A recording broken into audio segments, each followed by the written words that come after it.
कालरात्री देवीचे नवरात्रातील महत्त्व. रूप. कालरात्री देवीचे रूप अतिशय उग्र आणि भयंकर आहे. तिचा वर्ण काळा आहे, केस विस्कटलेले आहेत, गळ्यात विजेप्रमाणे तेजस्वी माळा, डोळ्यात अग्नीचा प्रखर ज्वाळा आहे.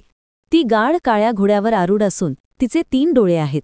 तिच्या हातात तलवार आणि लोखंडी वज्र आहे, तर इतर 2 हात आशीर्वाद व अभय मुद्रेत आहेत. कथा व विशेषता. असुरांनी जेव्हा देव मनुष्यांना भयभीत केले, तेव्हा देवीने स्वतःचे उग्र रूप धारण केले. युद्धात देवीच्या केवळ गर्जनेनेच असंख्य राक्षसांचा नाश झाला. ती अधर्माचा अंत करून धर्माचे रक्षण करणारी शक्ती आहे. महत्त्व. कालरात्री देवीची पूजा केल्याने सर्व भय दूर होतात. भक्ताला धैर्य, निर्भयता आणि आत्मविश्वास मिळतो. संकट, शत्रू किंवा अडथळे दूर करण्यासाठी ही उपासना विशेष फलदायी आहे.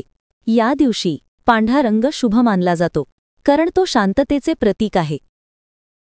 नवरात्राच्या 7व्या दिवशी कालरात्री देवीची पूजा केली जाते.